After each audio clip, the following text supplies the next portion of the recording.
நான் வந்து ஜெராக்ஸ் கடை வச்சுருக்கேன். என்னுடைய கடையில் நிறைய ஸ்கூல் ஸ்டூடெண்ட்டும் காலேஜ் ஸ்டூடெண்ட்டும் பிரிண்ட் அவுட்டு ஜெராக்ஸு ரெகுலராக எடுப்பாங்க. ஒரு சில ஸ்டூடெண்ட் என்ன பண்ணுவாங்க அப்படின்னா 300 பேஜஸ் 400 பேஜஸ் பிரிண்ட் எடுக்கும்போது ஒரு பேஜுக்கு 2 பேஜ் இருக்கிற மாதிரி பிரிண்ட் அவுட் எடுத்துக்குவாங்க. எதனால் அப்படின்னா ஒரு பேஜுக்கு 2 பேஜ் இருக்கிற மாதிரி பிரிண்ட் அவுட் எடுக்கும்போது அவங்களுடைய பட்ஜெட் வந்து பார்த்தீங்கன்னா கம்மியாகும். அதனால் ஒரு பேஜுக்கு 2 பேஜ் இருக்கிற மாதிரி பிரிண்ட் அவுட் எடுப்பாங்க. அதாவது அவங்களுடைய டாக்குமெண்ட் இருக்கக்கூடிய பேஜஸ் 300 400 அப்படின்னு அதிகமாக இருக்கிறப்ப அந்த மாதிரி எடுத்துக்குவாங்க. நான் ஒரு டைம் ஒரு ஸ்டூடெண்ட்டை கேட்டேன், உங்கள் ஊரில் இந்த மாதிரி பிரிண்ட் அவுட் எடுத்து தர மாட்டாங்களா, நீங்கள் அவங்கக்கிட்ட கேட்டிங்களா இல்லையா அப்படின்னு கேட்டேன். ஏன்னா அவங்க வந்து பார்த்தீங்கன்னா 15 கிலோமீட்டர் தாண்டி என்னுடைய கடைக்கு வந்திருந்தவங்க. ஸோ அதனால தான் அவங்கக்கிட்ட கேட்டேன், உங்கள் ஊர்லேயும் இந்த மாதிரி எடுத்து தர மாட்டாங்களா அப்படின்னு.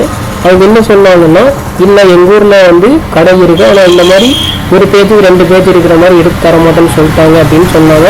அதனால தான் நாங்கள் வந்து இங்கே வந்து எடுக்கிறோம் அப்படின்னு சொன்னாங்க. ஏன் அப்படி சொல்கிறாங்க அப்படின்னா ப்ராஃபிட் வந்து கடைக்காரருக்கு கம்மியாகும். 400 பேஜஸை வந்து ஒரு பேஜுக்கு 2 பேஜ் இருக்கிற மாதிரி எடுத்தாங்கன்னா உங்களுக்கு 200 ரூபா ப்ராஃபிட் கிடைக்கும். இதுவே அந்த 400 பேஜஸையும் ஒரு பேஜுக்கு ஒரு பேஜ் இருக்கிற மாதிரி பிரிண்ட் அவுட் எடுக்கும்போது அவங்களுக்கு 400 ரூபா ப்ராஃபிட் கிடைக்கும். அதனால தான் எடுத்து தர மாட்டேங்கிறாங்க. இன்னும் ஒரு சிலர் என்ன சொன்னாங்கன்னா, எங்களுக்கு அப்படியெல்லாம் எடுக்க தெரியாதுன்னு சொல்லிட்டாங்கன்னு சொன்னாங்க. ஸோ அவங்களுக்காக தான் அந்த வீடியோ. எடுக்க தெரியாதுன்னு சொன்னாங்க பார்த்தீங்களா, ஒரு பேஜுக்கு 2 பேஜ். ஸோ அவங்களுக்காக தான் இந்த வீடியோ. அது ரொம்ப பெரிய விஷயமெல்லாம் ஒன்றும் கிடையாது. ஜஸ்ட்டு நீங்கள் பிரிண்ட் கொடுக்கும்போது ஒரு சில சேஞ்சஸ் மட்டும் நீங்கள் பண்ணி பிரிண்ட் கொடுத்தீங்கன்னா ஒரு பேஜுக்கு 2 பேஜ் இருக்கிற மாதிரி பிரிண்ட் அவுட் வந்துடும். ஓகேங்களா? ஸோ அதை பற்றி இந்த வீடியோவில் நீங்கள் தெரிஞ்சுக்க போகிறீங்க. சரி வாங்க ஃப்ரெண்ட்ஸ், வீடியோக்குள்ளே போகலாம். ஃபஸ்ட்டு நீங்கள் எந்த டாக்குமெண்ட்டை பிரிண்ட் அவுட் எடுக்க போகிறீங்களோ அந்த டாக்குமெண்ட்டை இந்த மாதிரி ஓப்பன் பண்ணிடுங்க. ஓப்பன் பண்ணதுக்கப்புறமா வழக்கம் போலவே இந்த பிரிண்ட் அப்படிங்கிற இந்த ஐக்கானை கிளிக் பண்ணாலும் சரி, இல்லை ஸ்க்ரீனில் தெரியுது பார்த்தீங்கன்னா Ctrl P அப்படிங்கிறத கிளிக் பண்ணாலும் சரி, அப்படி இல்லைன்னா ஃபைல் போயிட்டு அதில் பிரிண்ட் அப்படிங்கிற ஆப்ஷனை செலக்ட் பண்ணாலும் சரி, உங்களுக்கு என்ன ஆயிடும்னா பிரிண்ட் பண்ணக்கூடிய இந்த விண்டோ வந்து ஓப்பன் ஆகிடும். ஓப்பன் ஆனதுக்கப்புறமா ஃபஸ்ட்டு பிரிண்டர் அப்படிங்கிற இடத்துல நீங்கள் என்ன பிரிண்டரை பயன்படுத்துகிறீங்களோ இல்லை எந்த பிரிண்டரில் நீங்கள் பிரிண்ட் எடுக்கணும்னு விரும்புகிறீங்களோ அந்த பிரிண்டரோட நேமை வந்து பார்த்தீங்கன்னா இந்த இடத்துல நீங்கள் செலக்ட் பண்ணிக்கங்க. நான் வந்து Epson L3250 அப்படிங்கக்கூடிய இந்த பிரிண்டரில் தான் பிரிண்ட் எடுக்க போகிறேன். அதனால் அந்த பிரிண்டரை நான் செலக்ட் பண்ணிக்கிறேன்.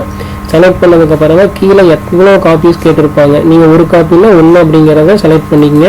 இல்லை 2 3 வேணும் அப்படின்னா இந்த ஏரோ கிளிக் பண்ணிங்கனாலும் உங்களுக்கு அதிகமாகும். இல்லைனா 15 அப்படிங்கிறத உங்களுடைய கீபோர்டில் இந்த மாதிரி டைப் பண்ணாலும் உங்களுக்கு இந்த இடத்துல செலக்ட் ஆகிக்கும். நான் வந்து இப்போ 1 தான் எடுக்க போகிறேன், அதனால் 1 கொடுத்துக்கிறேன். அடுத்த கீழே பேஜஸ் வந்து பார்த்தீங்கன்னா எவ்வளோ பேஜஸ் எடுக்க போகிறீங்கன்னு கேட்டிருப்பாங்க. எல்லா பேஜஸும் எடுக்கிறீங்களா இல்லை கரண்ட் பேஜா இல்லை வந்து பார்த்தீங்கன்னா பேஜஸ் அப்படிங்கிற செலக்ட் பண்ணிவிட்டு குறிப்பிட்ட பேஜ், அதாவது 10லேருந்து எனக்கு 14 வேணும் அப்படின்னா இந்த மாதிரி கொடுத்துக்கலாம். நான் வந்து எல்லா பேஜஸுமே எடுக்க போகிறேன், அதனால் ஆல் அப்படிங்கிற செலக்ட் பண்ணிக்கிறேன். அடுத்ததாக கீழே வந்து பார்த்தீங்கன்னா பேஜ் சைஸிங் அண்டு ஹேண்டலிங் கொடுத்துருப்பாங்க. அதில் டிஃபால்ட்டாக சைஸ் அப்படிங்கிறது செலக்ட் ஆகிருக்கும். நீங்கள் என்ன பண்ணுறீங்கன்னா மல்டிபிள் அப்படிங்கிற இந்த ஆப்ஷனை செலக்ட் பண்ணுங்கள். சரியா?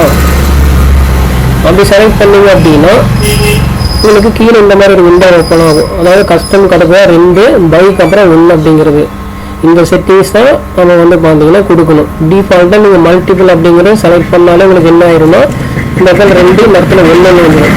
இந்த 2 அப்படின்னா என்ன அப்படின்னா 2 காலம்னு அர்த்தம். அதாவது இந்த மாதிரி இந்த கோடு இப்படி 1 2 காலம் வேணும் அப்படின்னு அர்த்தம். 1 அப்படிங்கிறது என்னன்னா ரோ, இப்படி ஒரு ரூபா வேணும்னு அர்த்தம். இதுதான் வந்து பார்த்தீங்கன்னா நம்ம கொடுக்க போகிற செட்டிங்ஸு. இந்த செட்டிங்ஸை நல்லா நாம் வச்சுங்க. ஓகேங்களா? இதை விட இன்னும் அதிகமான காலம் இன்னும் அதிகமான ரோ கொடுத்தீங்கன்னா உங்களுக்கு எழுத்து ரொம்பவுமே சின்னதாக போயிடும். பிரிண்டாக வெளியில் வரும்போது நமக்கு வந்து படிக்க முடியாது. அதை விட சின்னதாக கொடுக்குறவங்க எதுக்காக கொடுப்பாங்கன்னா ஜூம் ஜெராக்ஸ் தான் கொடுப்பாங்க. இப்போ 2 1 கொடுக்குறப்ப உங்களுக்கு இந்த மாதிரி மாறுதுங்களா. இதை விட சின்னதாக வேணும் அப்படின்னா ஜூம் ஜெராக்ஸ் மாதிரி வரும். இப்போ வந்து பார்த்தீங்கன்னா இதுவே எனக்கு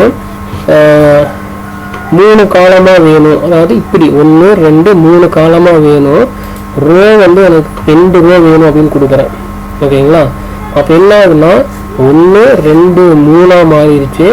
ரோ வந்து உங்களுக்கு எத்தனை ரூபா வரும்? 1 2 ரூபா வரும். இப்போ பார்த்தீங்கன்னா உங்களுக்கு தெரியும் பாருங்கள், இப்படியே இருக்கட்டும். அதெல்லாம் தெரியுதுங்களா? இது வந்து ஜூம் ஜெராக்ஸ் மாதிரி வரும். இப்போ நான் வந்து 1 2 3 காலம் ரோ எத்தனை 1 2 கொடுத்துருந்தேன். இப்போ ரோ வந்து இன்னுமே அதிகமாக கொடுத்தோம் அப்படின்னா என்ன ஆகும், இந்த கேப்லாம் இருக்குது பார்த்தீங்கன்னா அதெல்லாம் ஃபில் ஆயிடும், ரொம்பவே சுருங்கும். பார்த்தீங்கன்னா 3ன்னு கொடுத்துட்டேன். ஜஸ்ட் நான் அந்த ப்ராப்பர்ட்டிஸ் போயிட்டு ஓகே கொடுத்துட்டு வந்து பார்க்குறேன். இப்போ தெரியுங்களா ஜூம் ஜெராக்ஸ் மாதிரி வந்துடுச்சு, ஃபுல்லாக வந்துடுச்சு. இதுதான் வந்து பார்த்தீங்கன்னா செட்டிங்ஸு. ஆனால் இந்த மாதிரி கொடுத்தீங்கன்னா உங்களுக்கு என்ன ஆகுனா ரொம்ப குட்டி குட்டியாக வந்துடும். அப்படி வேண்டாம். நீங்கள் என்ன பண்ணுறீங்கன்னா எப்போவுமே இந்த இடத்துல 2 மட்டும் கொடுங்க. 2 இந்த இடத்துல 1 கொடுத்துக்குங்க. இப்போ ப்ராப்பர்ட்டிஸ் போயிட்டு ஓகே கொடுத்துட்டு வாங்க.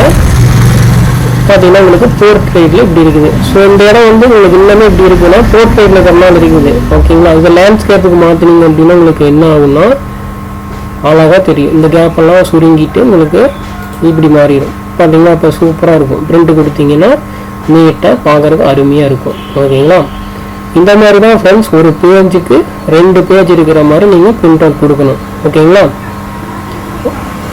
இதுக்கப்புறம் பிரிண்ட் அப்படின்னு செலக்ட் பண்ணிங்கன்னா உங்களுக்கு பிரிண்ட் வந்து இந்த மாதிரி வெளியில் வரும். ஒரு பேஜுக்கு 2 பேஜ், ஒரு பேஜ் 2 பேஜ். அதுக்கப்புறம் திருப்பி வச்சிங்க அப்படின்னா உங்களுக்கு 3வது பேஜ் 4வது பேஜ் இது பின்னாடி வந்துடும். ஓகேங்களா, இப்போ 18 ரூபா வாங்குற இடத்துல நீங்கள் கஸ்டமர்கிட்ட எவ்வளோதான் வாங்குவீங்கன்னா வெறும் 9 ரூபா தான் வாங்குவீங்க. இதை வந்து நம்ம விரும்பலை, கஸ்டமர் விரும்புகிறாங்க. ஓகேங்களா, 400 பேஜ் எடுத்தால் 400 ரூபா கொடுக்கணும். இதுவே ஒரு பக்கத்துக்கு 2 பேஜ் எடுத்தோம் அப்படின்னா நம்ம 200 ரூபா கொடுத்தா போதும். அப்படிங்கிறத யார் விரும்புகிறாங்க, கஸ்டமர் விரும்புகிறாங்க. ஓகேங்களா, ஓகே தேங்க்யூ ஃப்ரெண்ட்ஸ். நெக்ஸ்ட் வீடியோவில் சந்திக்கலாம்.